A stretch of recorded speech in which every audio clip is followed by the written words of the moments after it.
So this year, the 2022-23 Aztecs team, a lot of hype, like we've been saying. They're ranked number 19 in the nation preseason poll. That's only the fourth time in history, in school program history, that they've been ranked that high in a preseason.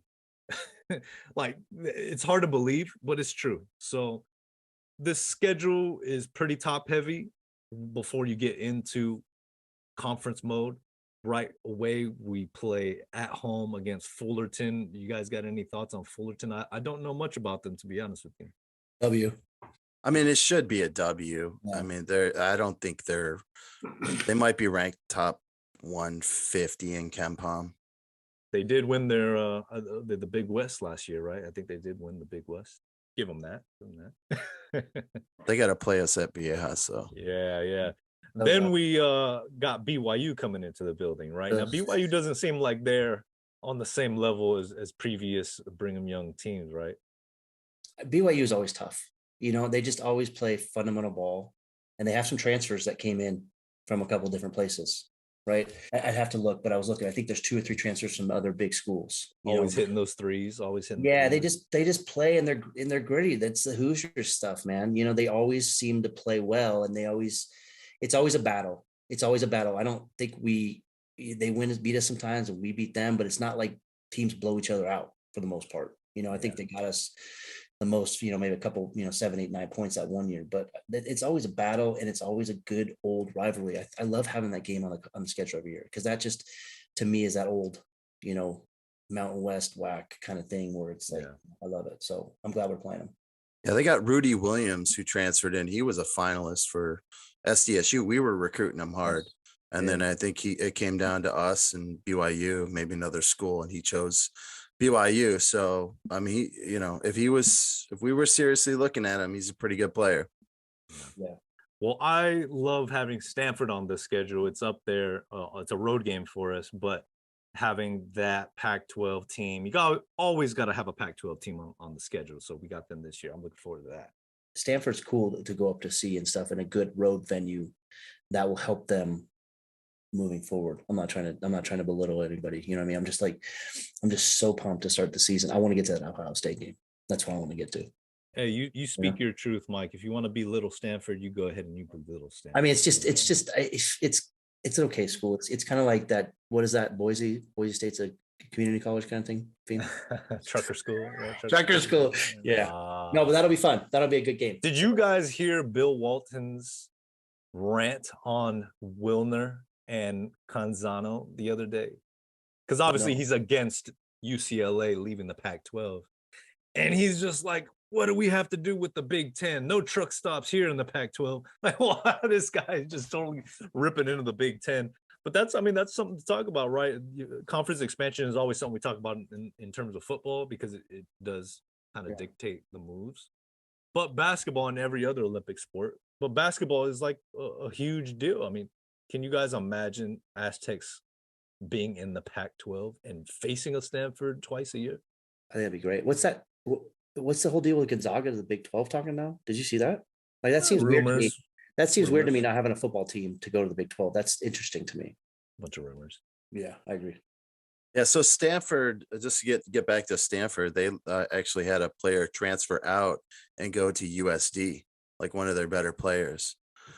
So I think we should win that game, but it will be a good tough test. I mean, most teams that are in the Pac-12 are going to give you a good game. And they're ranked, I think, like top 50 of KenPom. So it's not going to be a walk in the park, but we should win that game. Now, after that is around the time that the Maui Invitational takes place, and that first game, as we spoke about, was against Ohio State. That's a Big Ten. I don't think they're ranked either, but that caliber of ball that they play in Big Ten is pretty impressive. Any thoughts on Ohio State, the Buckeyes in Maui? Well, that's Jaden Ledee's former school, so he's going to be pumped up to play them. They lost, I think, a couple of players. I don't know if it was off of last year's squad. EJ Liddell, I think he went pro. So I think here's the thing.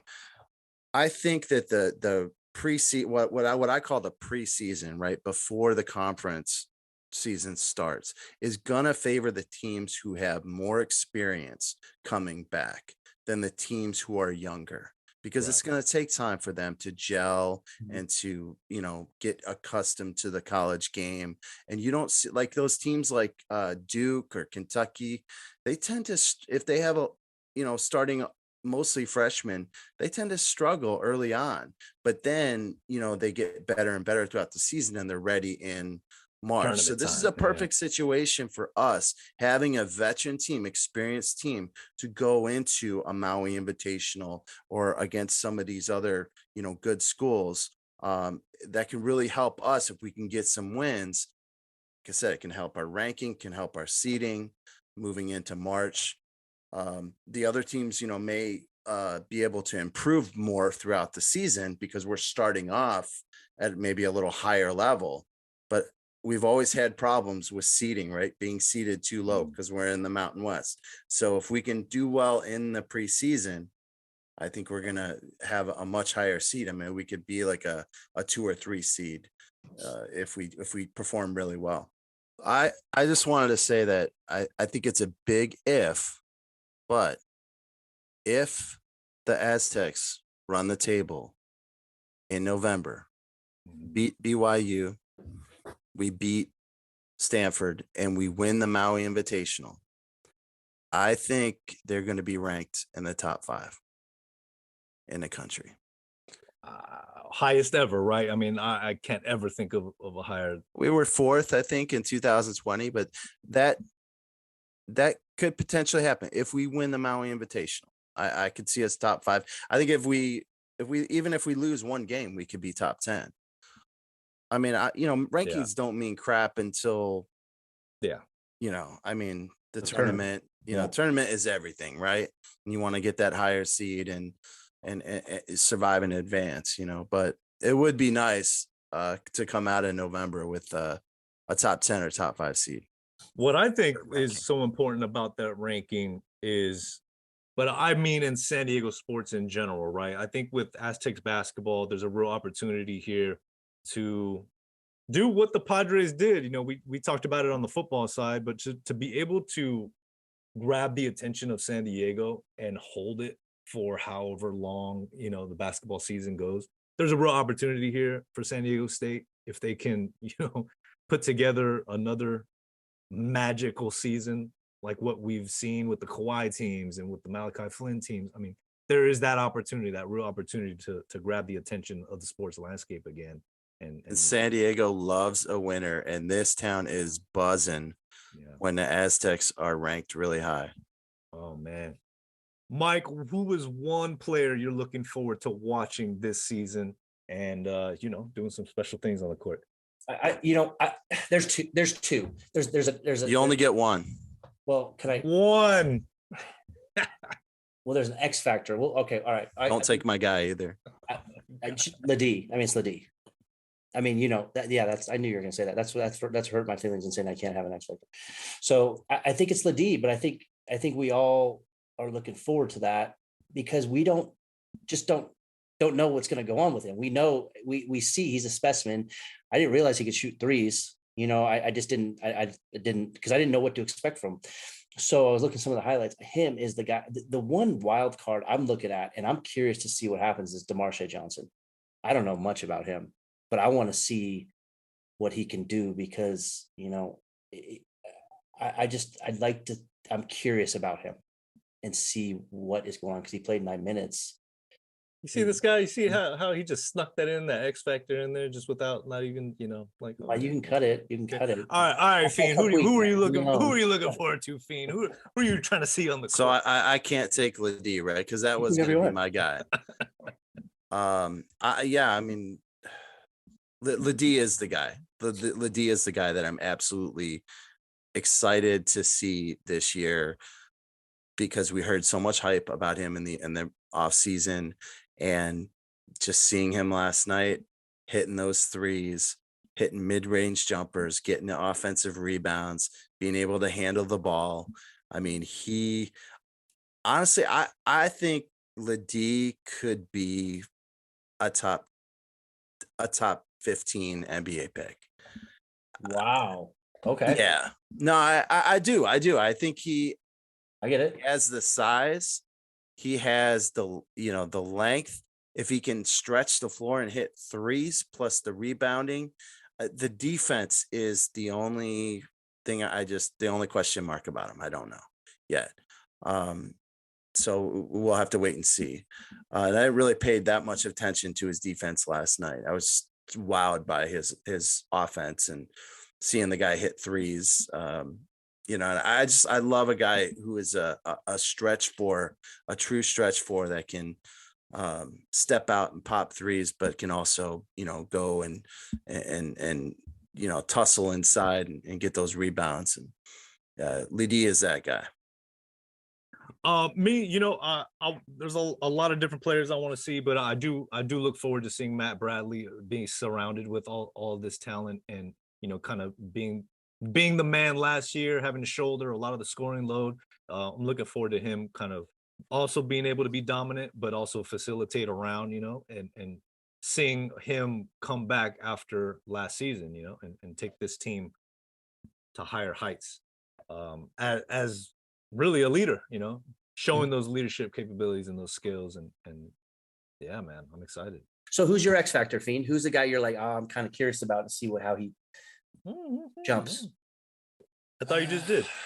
No, okay. So if I had to go on X Factor, the guy that's really, really intrigued me watching last night was Miles Bird. He's young, he's a freshman, he's very thin, he needs to get in the weight room. I don't know how much time he's going to get, how much run he's going to get this year, but he reminds me a lot of Chad Baker-Mazara. I mean, he's able to handle the ball on the perimeter. He's long. His passing is amazing. He can shoot. I think he missed a couple of 3-pointers last night, but the defense, I was really surprised with his length. He was really able to kind of lock down on guys, even when he had like a 20-pound, 25-pound, disadvantage. So I think he is like sort of the X factor. I'd like to, maybe we will see moving forward. I don't know. But he really stood out to me. I think Dutcher has a luxury this year of having this much talent because he said it's a player-driven team. And we've seen the last few player-driven teams that we've had have been very, very, very good. And so, I think you got enough potential to mix and match lineups to face some of these bigger teams, like Ohio State or, Cincinnati or Arizona, whoever it is, their teams are always going to be big, and then go small too. The luxury of this team and this veteran team that is together and is something that really does it for me, quite frankly, and I'm really excited to see it. I'm excited to see you guys in 2 weeks, dude. Next week, to be honest with you. I love hanging out with you guys. I know I text you guys a lot and you're probably like, God, this guy texts too much, man. But I love hanging out with you guys and just hanging out. So hopefully we get together before that. I love you, man. Yeah, I just got. We are the X Factor, Fiend. We are the X Factor. Yes, you are the roses in my field of daisies. But I definitely agree with that statement though about the length, and a guy like Miles Bird, he could be an X factor when you go up against some of these Power 5 schools who tend to have bigger guards. And that's one thing with our really 3 guards with Bradley, Butler, and Trammell. I mean, they're all smaller. So if you can put a guy like Bird in there who can handle the ball and provides more length, we'll see if Dutcher utilizes that. But certainly, like you said, we've got a lot of options that we can turn to. Yeah.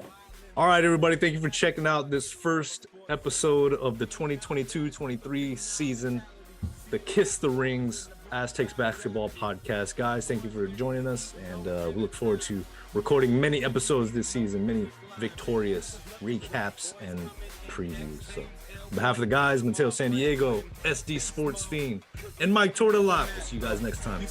Go Aztecs. Go Aztecs. We ain't dropping it. Blood, sweat, tears, bruh. Ain't no stopping it. With team on 3 and family on 6. And when you hear it done, it all means this.